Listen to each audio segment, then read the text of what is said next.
আচ্ছা, আজকে আমরা নিউটনস লজ অফ মোশন আর ঘর্ষণ দুইটা চ্যাপ্টার মিলা একটা ইউনিট হয় যেটা বলা হয় বলবিজ্ঞান বা লজ অফ মোশন।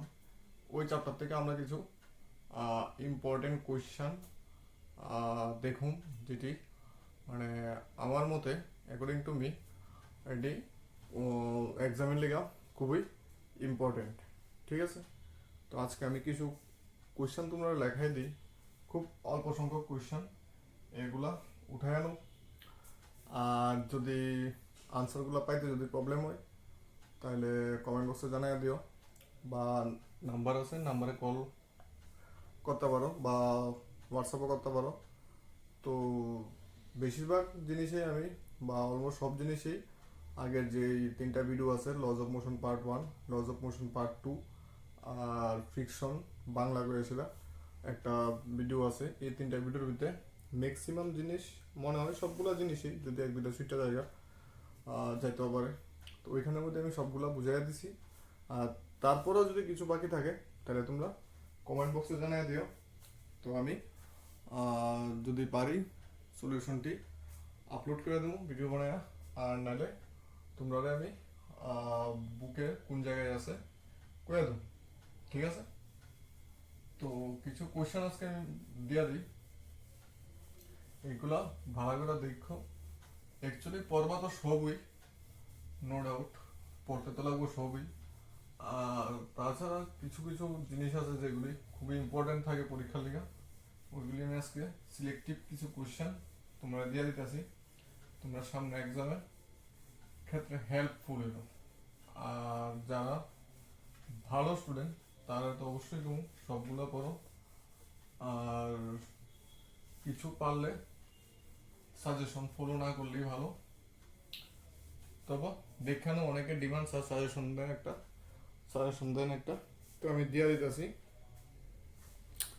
যেমন ধরো তোমাদের যে দুইটা চ্যাপ্টার থেকে আমার কাছে যে কোশ্চেনগুলো ইম্পর্টেন্ট লাগছে আর কি, এইগুলো দেখো।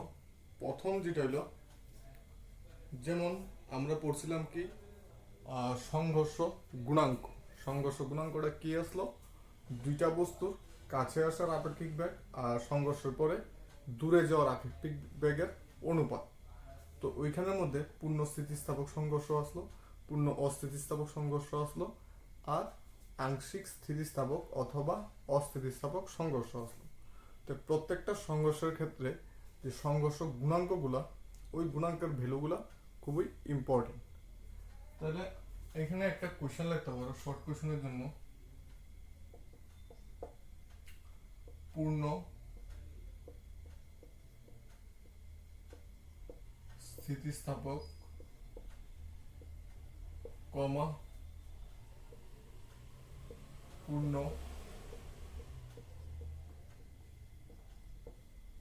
অস্থিতিস্থাপক কমা আংশিক স্থিতিস্থাপক। ঠিক আছে, আংশিক স্থিতিস্থাপক সংঘর্ষের ক্ষেত্রে সংঘর্ষ গুণাঙ্ক বা স্থিতিস্থাপক গুণাঙ্কের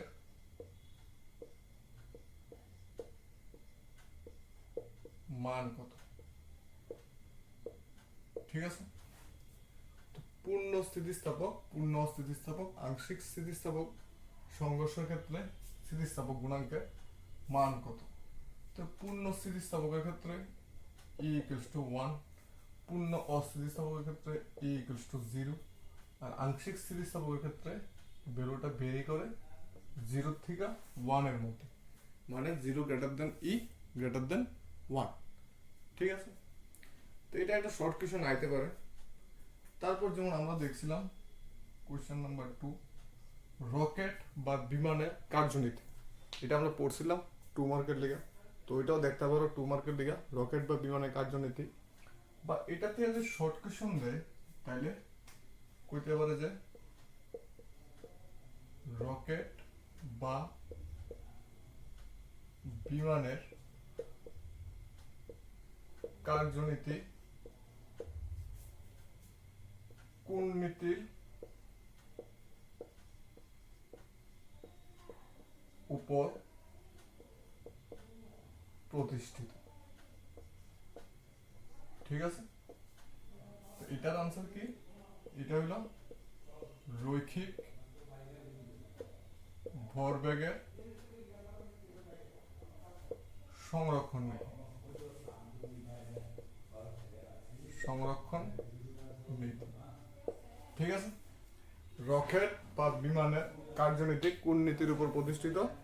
রকেট বা বিমানের কার্যনীতি রৈখিক ভরবেগের সংরক্ষণ নীতির উপর প্রতিষ্ঠিত।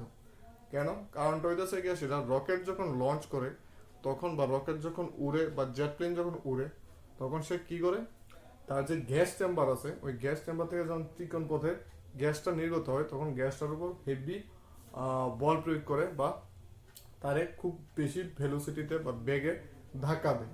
তার উল্টা ডাইরেকশনে সে প্রতিক্রিয়া বল পায়, প্রতিক্রিয়া বলের দ্বারা তারও ভরবেগ বাড়ে। মানে রকেটটা গ্যাসের নিচের দিকে যে ভরবেগে ধাক্কা দেয় ওই ভরবেগটাই রকেটটা পায়। তার মানে এটা ভরবেগের সংরক্ষণ নীতির উপর প্রতিষ্ঠিত। ঠিক আছে, তো রকেট বা জেটের কার্যনীতি কোন নীতির উপর প্রতিষ্ঠিত? রৈখিক ভরবেগের সংরক্ষণ নীতি। কোয়েশ্চেন নাম্বার 3 কি হতে পারে? কোয়েশ্চেন নাম্বার 3 হতে পারে তোমার ঘর্ষণ গুণাঙ্কের মান। ঘর্ষণ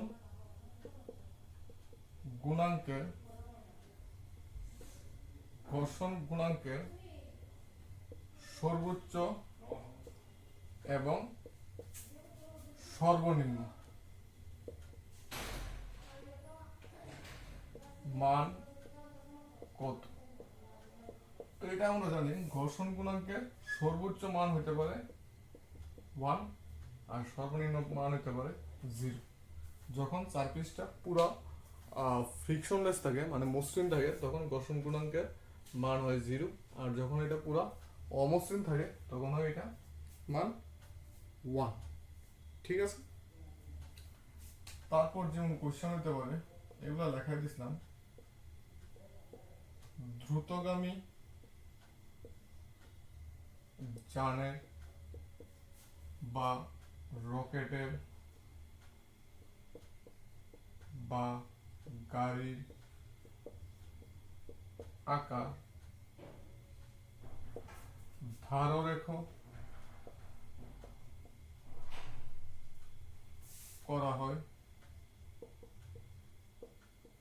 কেন? কারণ কি? দ্রুতগামী যান, রকেট বা গাড়ির আকার ধাররেখ করা হয় কেন? বায়ুর ঘর্ষণ জনিত বাধা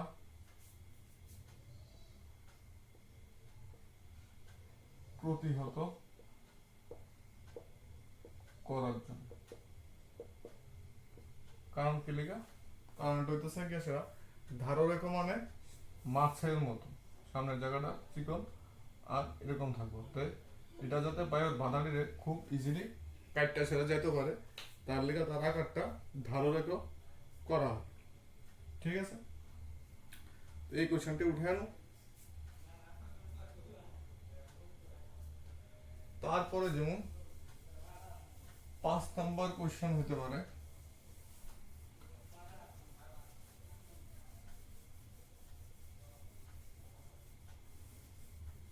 তোমার চলঘর্ষণ আর আবর্ত ঘর্ষণের মধ্যে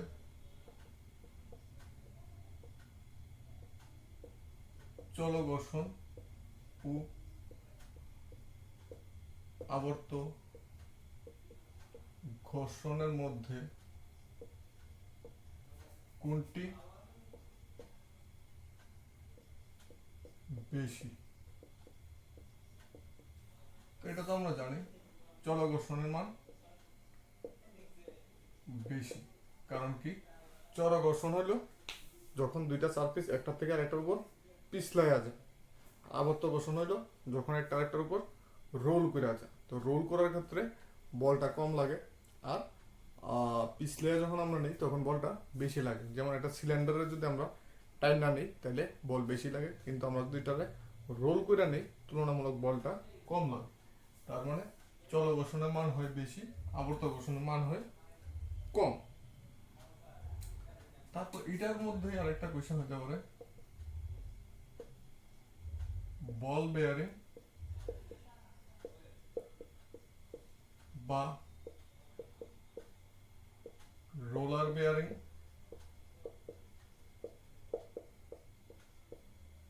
কেন ব্যবহার করা হয়? কারণ কি? সিম্পল কথায় আনসার দিবা, ঘর্ষণ কমানোর জন্য। ঠিক আছে, বল বেয়ারিং বা রোলার বেয়ারিং তো আমরা চিনি। বেয়ারিং মানে যেটা একটা চাকের মতো থাকে, এটা ঘুরে। তো এটা কি করে, এটা কেন ব্যবহার করা হয়? ঘর্ষণ কমানোর জন্য। ঠিক আছে, তাহলে বল বেয়ারিং বা রোলার বেয়ারিং কেন ব্যবহার করা হয়? ঘর্ষণ কমানোর জন্য বা ঘর্ষণজনিত বাধা রোধ করার জন্য। ঠিক আছে, উঠানো।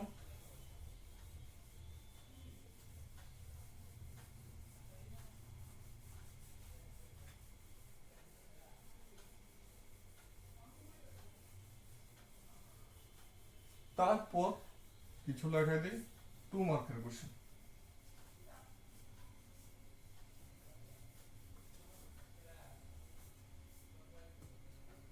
মার্ক 2।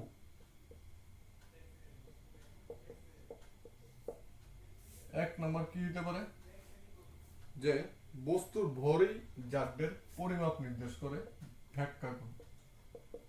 ভরই জাড্যের পরিমাপ নির্দেশ করে, ব্যাখ্যা করুন। 2 নম্বর, নিউটনের দ্বিতীয় গতিসূত্র থেকে প্রথম গতিসূত্র প্রমাণ করো। নিউটনের দ্বিতীয়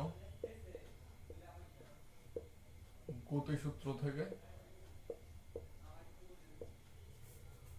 প্রথম গতিসূত্র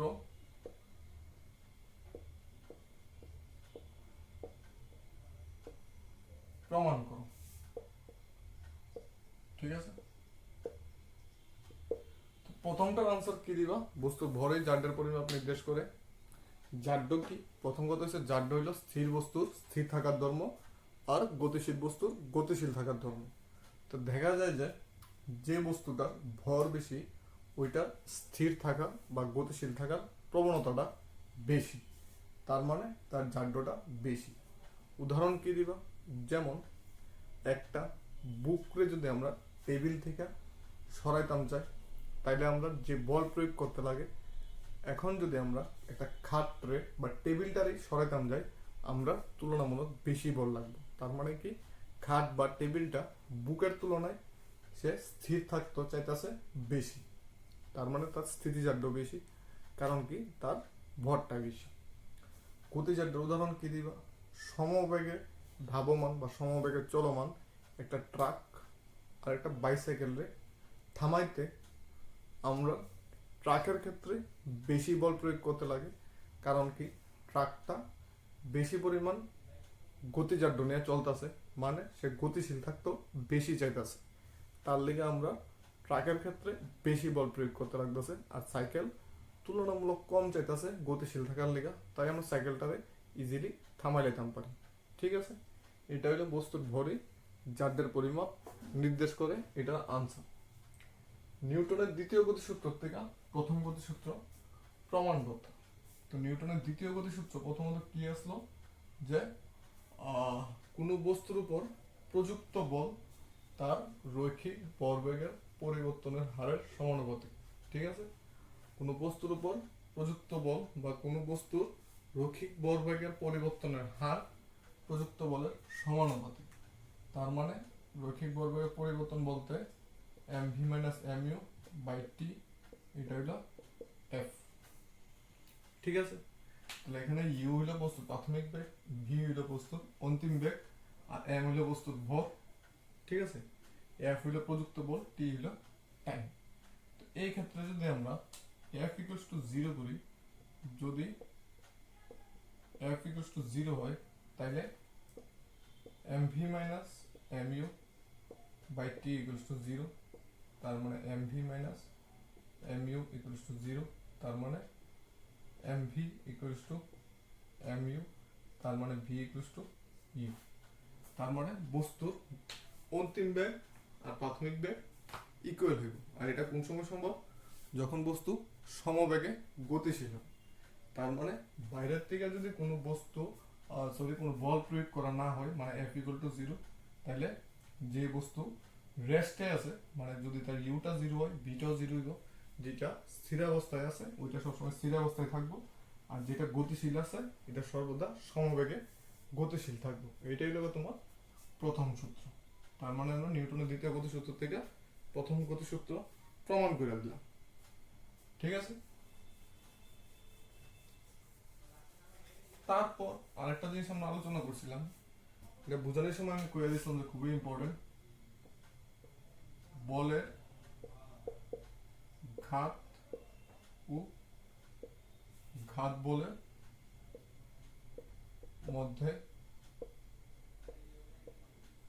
পার্থক্য লিখ। ঠিক আছে,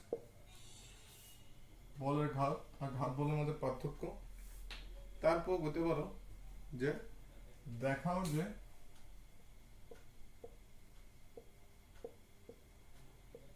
বলের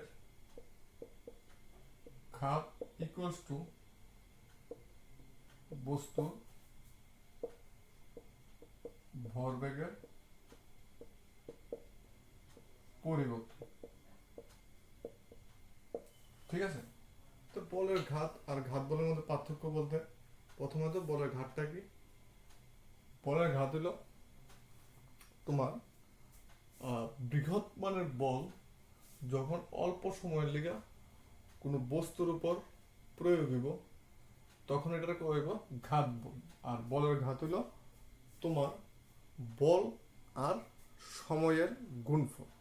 মানে কোনো একটা নির্দিষ্ট বল যদি কিছু সময় ধরে কোনো বস্তুর উপর কাজ করে, তাইলে ওই বল আর সময়কালের গুণফলের করা হয় বলের ঘাত। আর ঘাত বল মানে বৃহৎ মানের বল অল্প সময়ের লিগা যখন কোনো বস্তুর উপর কাজ করব তখন তারে করা হইব বলের ঘাত বল। যেমন ঘাত বলের উদাহরণ কি? ফুটবলে লাথি মারা, ব্যাটে বলে আঘাত, হাতুড়া দিয়ে পেরেক ঢুকানো। আর বলের ঘাত কি? বল ইন্টু সরণ, মানে কিছু সময় ধরে ধরো তুমি কোনো কিছু সময় ধরে বল প্রয়োগ করে একটা সাইকেলে সমবেগে রাখছো, এটা হলো তোমার বলের ঘাত। তো বলের ঘাত যেটা আছে এটা আমি কি করছি? I equals to F into T। ঠিক আছে, তো নিউটনের দ্বিতীয় গতিসূত্র কি আসলো? নিউটনের দ্বিতীয় গতিসূত্র আসলো F equals to mv minus mu by t। বজ্র গুণন করে দাও, তাহলে F into T equals to mv minus mu, R F into T কি? I equals to mv minus mu।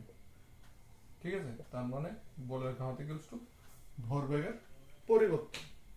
V হইল তোমার অন্তিম বেগ, ইউ হইল প্রাথমিক বেগ, তাহলে এম ভি হইব অন্তিম ভরবেগ, এম ইউ হইব প্রাথমিক ভরবেগ, তাহলে M V minus M U কি হইব? ভরবেগের পরিবর্তন। তো এটা কি এলো? বলের ঘাত। তাহলে আমি প্রুফ করে দিলাম বলের ঘাত ইকুয়ালস টু ভরবেগের পরিবর্তন। ঠিক আছে,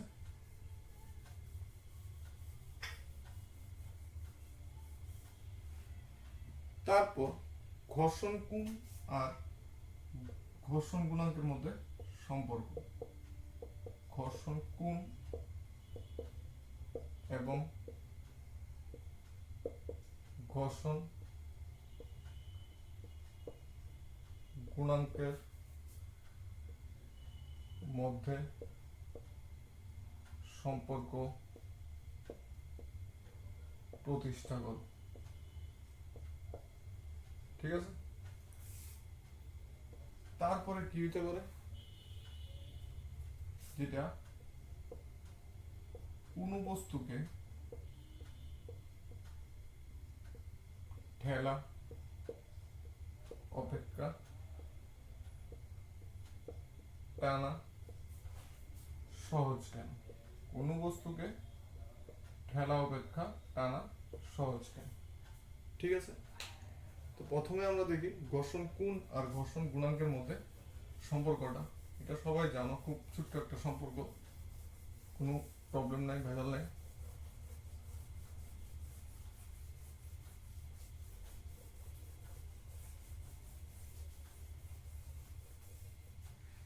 তো প্রথমে দেখতে লাগবো ঘর্ষণ কোণ কারে কয়। ঘর্ষণ কোণ হইতেছে কি, সেটা এখানে একটা তল নিলাম, তার মধ্যে একটা ব্লক রাখলাম। ব্লকটার এদিকে যদি আমরা পি বল প্রয়োগ করি তাহলে ঘর্ষণ বল এদিকে কাজ করব, আর লম্ব প্রতিক্রিয়া এদিকে কাজ করব, কারণ বস্তু ওজন নিচের দিকে কাজ করবে।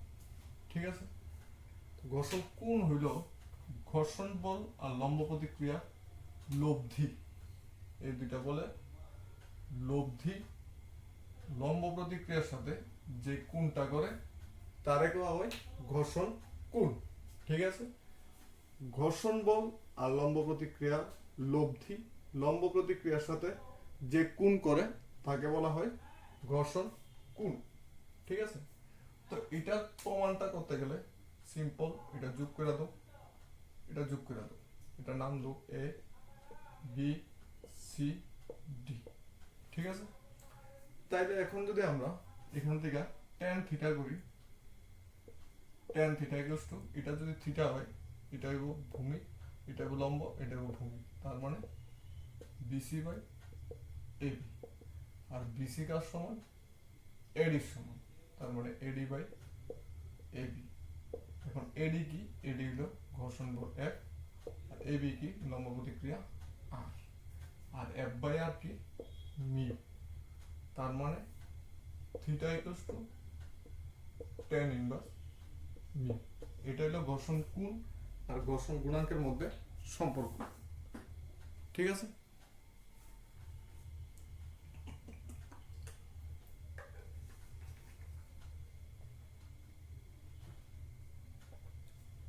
তারপর হইতেছে তোমার কোন বস্তুর ঠেলা অপেক্ষা টানা সহজ কেন। দেখো, কোন একটা বস্তুর যদি আমরা ধাক্কা দিই এরকম ভাবে, তাহলে এর বলের দুইটা উপাংশ থাকবো।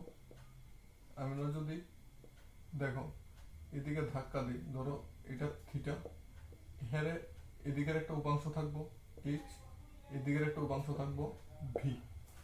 তো ভি যেটা আছে এটা নিচের দিকে কাজ করব, তার মানে বস্তুর ওজনটাও নিচের দিকে কাজ করব।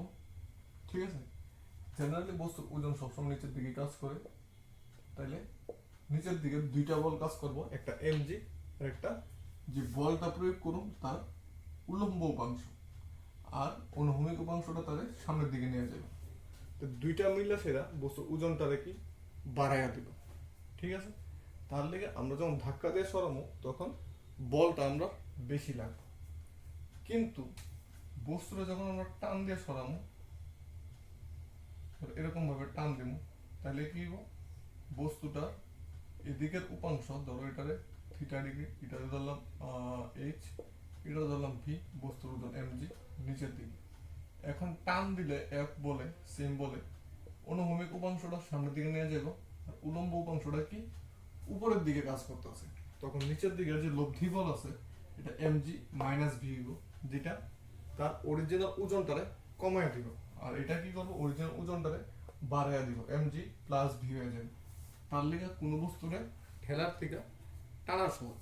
টানলে কি হয়, টানলে তোমার বস্তুর ওজনটা যেটা আছে এটা কমে। আচ্ছা, এখন কিছু 3 মার্কের কোশ্চেন দেখাই দিই।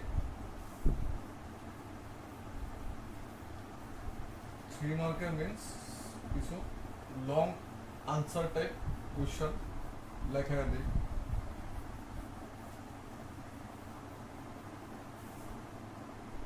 দেখো প্রথমত হইল আমরা মার্ক 3 কোশ্চেন নাম্বার 1 টানা রিক্সা ত্বরণ নির্ণয় করো। বইয়ের মধ্যে সুন্দর করে দেওয়া আছে যে কোনো বই, ঠিক আছে। টানা রিক্সা ত্বরণ নির্ণয় করো বা ত্বরণের রাশিমালা নির্ণয় করো, বুঝা গেছে? তো দেখো কেমনে বার করুন। টানা রিক্সা বলতে ধরো একটা লোক, আমি আগেও বুঝাই দিয়েছিলাম, এটা হলো রিক্সা মালগাড়ি, আর একটা লোক এদিকে বল প্রয়োগ করতেছে মাটির উপর, সে প্রতিক্রিয়া বল এফ পাইব, ঠিক আছে। আর এই দড়িটা লুকটারে টানতেছে টি বলে, লুকটাও টানতেছে টি বলে। এই লুকটার অনুভূমিক উপাংশ এইচ আর উলম্ব উপাংশ ভি, এটার ঘর্ষণ বল এফ, ঠিক আছে। আর রিক্সার বগির মাস এম আর লুকটার মাস স্মল, রিক্সার মাস ক্যাপিটাল এম, লুকটার মাস স্মল, ঠিক আছে। এখন দেখো লুকটা কোন সময় সামনের দিকে যাবে, যখন এই এইচটা টিপ দীঘা বেশি, ঠিক আছে, তখন লুকটা সামনের দিকে যাব।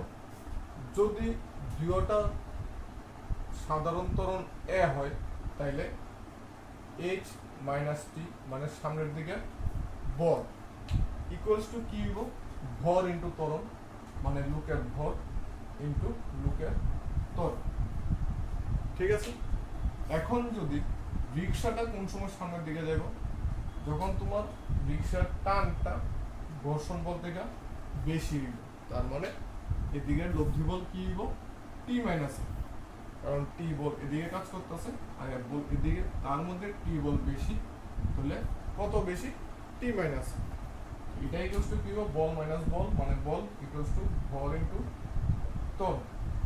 এই দুইটা যদি আমরা যোগ করি টি টি কাটা যাব, H minus F equals to capital M plus small M A, তার মানে A equals to H minus F by M plus M. এটা হলো টানা রিক্সার গতির ত্বরণের রাশিমালা, ঠিক আছে। বইয়ের মধ্যে সুন্দর করে লেখা আছে, লেখাগুলো খুব সুন্দর করে লিখবা, তাহলে ফুল মার্কস পাইলে, ঠিক আছে। তারপরে যে কোশ্চেনটা হতে পারে এটা হলো তোমার রৈখিক ভরবেগের সংরক্ষণ সূত্র লিখো এবং ব্যাখ্যা করো, ঠিক আছে। রৈখিক ভরবেগের সংরক্ষণ সূত্রটি লিখো এবং ব্যাখ্যা করো। কোশ্চেন নাম্বার 2,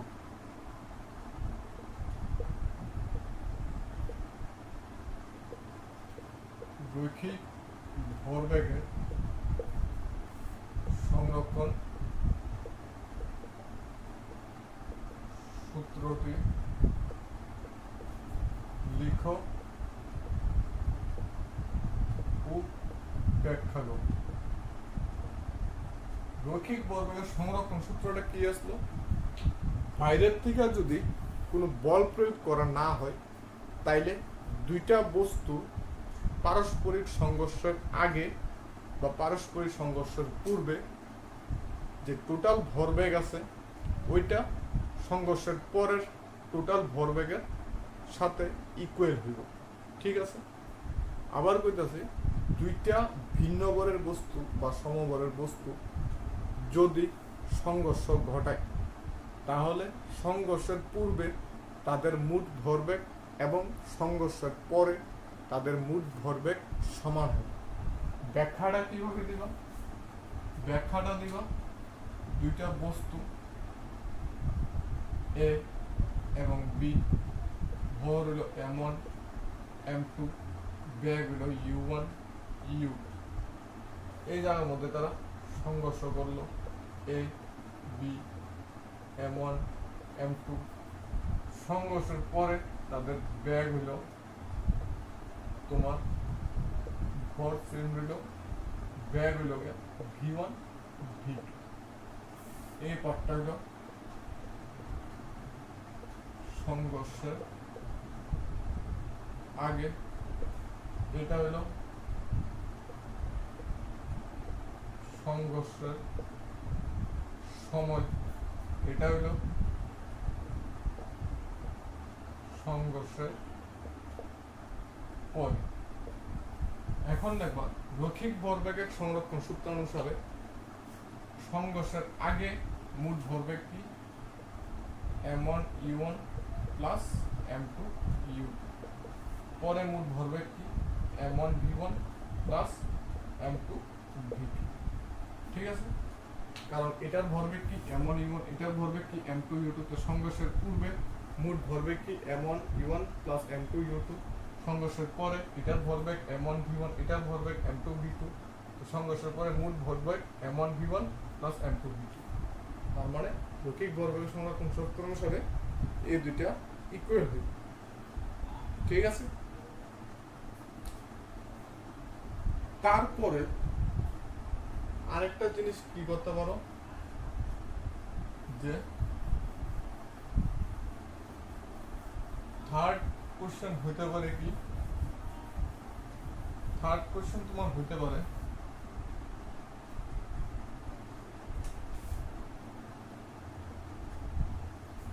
ঘর্ষণের সুবিধা ও অসুবিধা লিখো, এবং অসুবিধা গুলি কমানোর পদ্ধতি আলোচনা করো। ঠিক আছে, কোশ্চেন 4 কি হতে পারে, M ভরের কোনো বস্তুকে মিউ ঘর্ষণ গুণাঙ্ক এবং থিটা নতিকোণ বিশিষ্ট কোনো নত তলের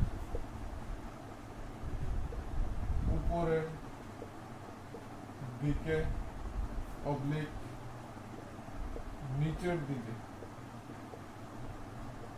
তার মধ্যে উপরের দিকেটা ইম্পর্টেন্ট বেশি, নিচের দিকে গতিশীল করতে ন্যূনতম কত বল প্রয়োজন নির্ণয় করো। ঠিক আছে, 5 নম্বর কোশ্চেন কি হইতে পারে, রৈখিক ভরবেগের সংরক্ষণ সূত্র অনুসারে রৈখিক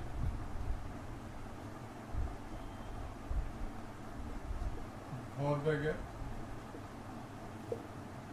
সংরক্ষণ সূত্র থেকে রৈখিক ভরবেগের সংরক্ষণ সূত্র থেকে নিউটনের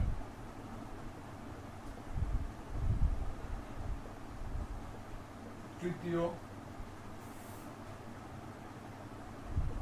গতিসূত্র প্রতিষ্ঠা কর। ঠিক আছে, এটা হইতে পারে 5 নম্বর। 6 নম্বরও তার একটা কোশ্চেন হইতে পারে, দিয়া দিই।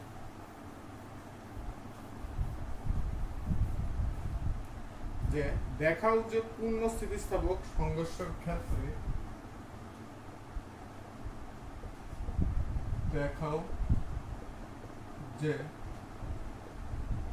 পূর্ণ স্থিতিস্থাপক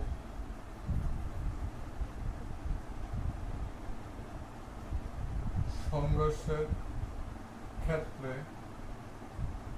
দুটি সমান ভরের বস্তু পরস্পর বেগ বিনিময় করে। ঠিক আছে, এই কোয়েশ্চেনগুলো ভালো করে পড়বা, তাইলে আশা করি মোটামুটি ঘর্ষণ চ্যাপ্টার তোমরা কাভার হয়ে যাবে এক্সামের লিগে। তাছাড়া যদি বেশি পড়তে চাও আরও বেশি পড়ো, আরও কিছু ইম্পর্টেন্ট কোয়েশ্চেন আছে যেগুলো আমি আগে দিয়ে দেবো, পরে আলোচনা করে দেবো। ঠিক, প্রথমে দেখে আমরা ঘর্ষণের সুবিধা আর অসুবিধা। ঘর্ষণের সুবিধা আর অসুবিধা তো সবাই জানি। ঘর্ষণ থাকার ফলে সুবিধা কি হইতেছে, আমরা হাঁটতে পারি। ঘর্ষণ থাকার ফলে আমরা কলম দিয়ে লিখতাম পারি। ঘর্ষণ থাকার ফলে আমরা যে জামা কাপড়ের মধ্যে সুতোগুলো আছে এগুলো আটকায় থাকতেছে। ঘর্ষণ থাকার ফলে আমরা চকম বায়ে উপরে উঠতাম পারি, গাছে উঠতাম পারি, ইত্যাদি ইত্যাদি। অসুবিধা কি, ঘর্ষণ থাকার ফলে আমাদের যে ইলেকট্রনিক্স জিনিসগুলো আছে এগুলা ক্ষয় হয়। ঘর্ষণ থাকার ফলে গাড়ির টায়ার ক্ষয় হয়। ঘর্ষণ থাকার ফলে কি অসুবিধা হইতেছে, ঘর্ষণ থাকার ফলে আমরা যে ফ্যান কু বা যে কোনো ধরনের যান কু এগুলা ক্ষয় হইতেছে। ঠিক আছে, তো ঘর্ষণ রোধ করার লিগা আমরা কি কি করতে পারি, এখানে যে ক আছে ঘর্ষণ কমানোর পদ্ধতি। ঘর্ষণ কমানোর লিগা আমরা পিচ্ছিলকারক ব্যবহার করতে পারি, যেমন মোবিল, গ্রিস ইত্যাদি। ঘর্ষণ কমানোর লিগে আমরা কি করতাম পারি, বল বেয়ারিং বা রোলার বেয়ারিং ব্যবহার করতাম পারি। ঘর্ষণ কমানোর লিগে আমরা কি করতাম পারি, দ্রুতগামী যান বা মোটর গাড়ির আকার আমরা ধারারেখ করতাম পারি, যেটা আমি প্রথমে কইয়া দিছিলাম যে মাছের শেপের মতো করতাম পারি। তাতে কি হইব, আমরা ঘর্ষণ যেটা আছে এটা অনেকাংশ কমা যাবে। ঠিক আছে, তারপর কি হয়েছে, অ্যাম্ভরের বস্তুরে মিউ ঘর্ষণ গুণাঙ্ক এবং থিটা নতিকোণ বিশিষ্ট কোনো নততলের উপরের দিকে বা নিচের দিকে গতিশীল করতে ন্যূনতম কি বল প্রয়োগ করতে লাগবে। ঠিক আছে, এটা তো বোধহয় আমি আগেও বুঝাই দিছি, তো আমি আমার আলোচনা করে দিই। ধরো এটা হলো আমরা নততল, এটার মধ্যে অ্যাম্ভরের বস্তু রাখা আছে, তাইলে ওজন mg, নিচের দিকে এটা যদি থিটা হয়, এটা থিটা হইব, এদিকে কাজ করব mg sin থিটা, এদিকে কাজ করব mg cos থিটা, এদিকে এদিকে mg cos থিটা, এদিকে লম্ব প্রতিক্রিয়া। তাহলে আমরা উপরের দিকে ব্লকটারে গতিশীল করুন, তার মানে আমরা উপরের দিকে বল প্রয়োগ করুন পি বল, তাহলে ঘর্ষণ বল কাজ করব নিচের দিকে স্মল।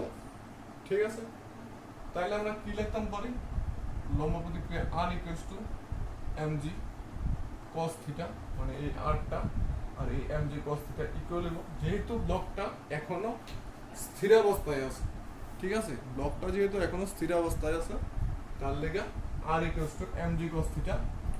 আর কি লিখতাম পারি, আর লিখতাম পারি এখানে যে p আছে এটা f plus mg sin theta, তো p equals to f plus mg sin theta. এখন f এর জায়গায় কি লিখতাম পারি, মিউ আর প্লাস mg sin থিটা। আর কি পাইছি, mu mg cos theta plus mg sin theta. এখান থেকে যদি mg কমন নেই তাহলে mu cos theta plus sin theta. তার মানে এই ন্যূনতম বলটা আমরা দরকার ব্লকটারে উপরের দিকে গতিশীল করবে। ঠিক আছে, তারপরে হইল রৈখিক ভরবেগের সংরক্ষণ সূত্র থেকে নিউটনের তৃতীয় গতিসূত্রটা প্রমাণ করতে। রৈখিক ভরবেগের সংরক্ষণ সূত্র থেকে নিউটনের তৃতীয় গতিসূত্র প্রমাণ করতে। তো রৈখিক ভরবেগের সংরক্ষণ সূত্রটা আমি আগে দেখাই দিলাম। এখান থেকে আমরা তৃতীয় সূত্র কিভাবে আনবো, সেম আগেরটার মতো চিত্র আঁকবো। A B M1 M2 U1 U2, এটা হলো ঘর্ষণের সময়, এটা হলো ঘর্ষণের পরে। M1 M2 V1 V2 A B। এখন হে যদি হের উপর F বল প্রয়োগ করে, তাহলে হেও হের উপর F ড্যাশ বল প্রয়োগ করে। ঠিক আছে, তো এই রৈখিক ভরবেগের সংরক্ষণ সূত্র থেকে আমরা দেখানো যে F আর F ড্যাশ ইকুয়াল আর অপোজিট, মানে কি ক্রিয়া আর প্রতিক্রিয়া পরস্পর সমান আর বিপরীত। তো এখানে দেখো,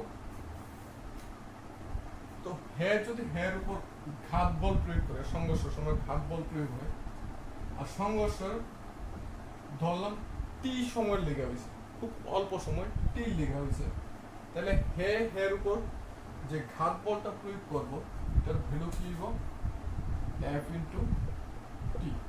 হে হের উপরে যে ঘাত বল প্রয়োগ করবো এটা হইব F ড্যাশ ইন্টু টি। ঠিক আছে, তো এই বস্তু ভরবেগের পরিবর্তন কি হইব, প্রথমে আসলো M1 U1, এরপরে হইছে M1 V1, এটা হচ্ছে ভরবেগের পরিবর্তন। আর নিউটনের দ্বিতীয় গতিসূত্র কি আসলো, ভরবেগের পরিবর্তনের হার হইতাছে প্রযুক্ত বলের সমান। তার মানে F ইন্টু টি যেটা হইতাছে এটা হইতাছে M1 U1 minus M1 V1। ঠিক আছে, বা আমরা যদি কই রৈখিক ভরবেগের সংরক্ষণ সূত্র থেকে পাই M1 U1 plus M2 U2 equals to M1 V1 plus M2 V2। এখন আমি কি করি, M1 U1 minus M1 V1 equals to M2 V2 minus M2 U। M1 যদি কমন নেই, বা এখানে যদি আমি লিখি দুই দিকে টি দিয়ে ডিভাইড করি, ঠিক আছে, দুই দিকে টি দিয়া ডিভাইড করুন, তাহলে M1 U1 minus M1 V1 by T equals to, মাইনাসটা কমন নেই, তাহলে আসব M2 U2 minus M2 V2 by T. এটা হলো ভরবেগের পরিবর্তনের হার, এটা হলো ভরবেগের পরিবর্তনের হার, এটা হলো প্রথম বস্তুর ভরবেগের পরিবর্তনের হার মানে F, দ্বিতীয় বস্তুর ভরবেগের পরিবর্তনের হার মানে F ড্যাশ। তাহলে আমরা কি পাইছি, F equal to minus of F dash. তার মানে ক্রিয়া আর প্রতিক্রিয়া পরস্পর সমান ও বিপরীত। ঠিক আছে, এগুলোর দরকার নাই, এগুলো প্লেটলি হয়ে যাবে। ঠিক আছে, তাহলে এখান থেকে তোমরা ভরবেগের সংরক্ষণ সূত্র থেকে নিউটনের তৃতীয় গতিসূত্র প্রমাণ হয়ে গেল। ঠিক আছে,